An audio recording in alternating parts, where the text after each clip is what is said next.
ખૂબ ખૂબ તાળીઓથી આપણે આપણા કાર્યક્રમને વધાવીએ આગળ.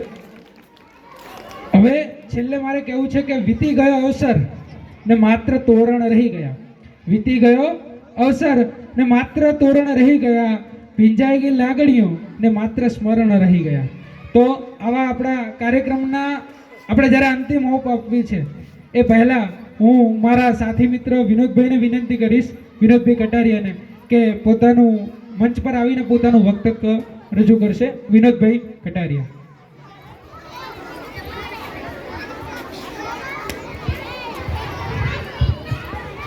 બોલો ભારત માતા કી, ભારત માતા કી. સાહેબે મને મોટી જવાબદારી આલી આભાર વિધિની. એનો ભાર ખૂબ હોય, પાછો આભાર વિધિનો ભાર અતિશય હોય. આજના આ 76માં પાવન પ્રજાસત્તાક દિન નિમિત્તે માતાઓ બહેનો 2 મિનિટ આંભળો, કારણ કે ઘરની ચાવી તિજોરીની તમારી પાસે છે. તમારા વગર આ એક કાંઈ કામના નથી બાપા. 2 મિનિટ બેહો તો અમારું કંઈક કલ્યાણ થશે. આજે આપણે 76માં પાવન પ્રજાસત્તાક દિન નિમિત્તે મળ્યા છીએ, ત્યારે અત્રે આજના પાવન પ્રસંગ નિમિત્તે આજના સમારંભના અધ્યક્ષ સરપંચશ્રી,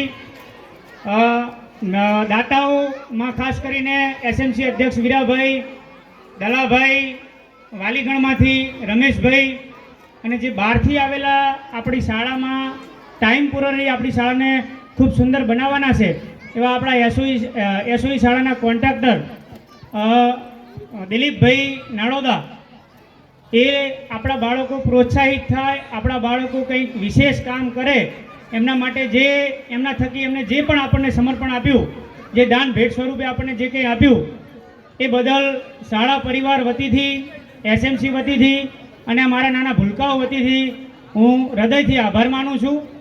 એ સિવાય આજનું આ ડીજેની સિસ્ટમ, સાઉન્ડ સિસ્ટમ આપણને પૂરી પાડી, એમનો પણ ખૂબ ખૂબ આભાર. સાથે સાથે તન મન ધનથી જોડાયેલા તમામે તમામ શાળાના હિતેચ્છુ ગામના વડીલો, યુવાઓ, માતાઓ, બહેનો, તમામનો નામી અનામી તમામનો આજે હું ખૂબ ખૂબ આભાર માનું છું. આભાર વિધિ પછી મારે થોડી તમને ટકોર કરવી છે. ટકોર ખાસ એ છે કે ક્યારે એક હાથે તાલી નહીં પડે. શિક્ષક ગમે એટલું સમર્પણ કરશે, ગમે એટલું કામ કરશે, પણ બાળક 5 થી માંડીને સવારના 11 વાગ્યા સુધી એ તમારી પાસે. અને એ ટાઈમ શું કરે છે, ક્યાં જાય છે, કેટલું ભણે છે, શું ભણ્યો, શું લેસન કર્યું, આ જોવાની જવાબદારી શિક્ષકોની નથી.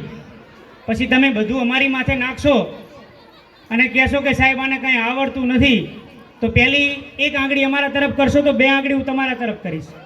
એટલે એ બાબતનું ખાસ ધ્યાન રાખજો કે છોકરાઓને તમે કાંઈ નહીં તો કાંઈ નહીં, રોજબરોજ કલાક ફાળવો.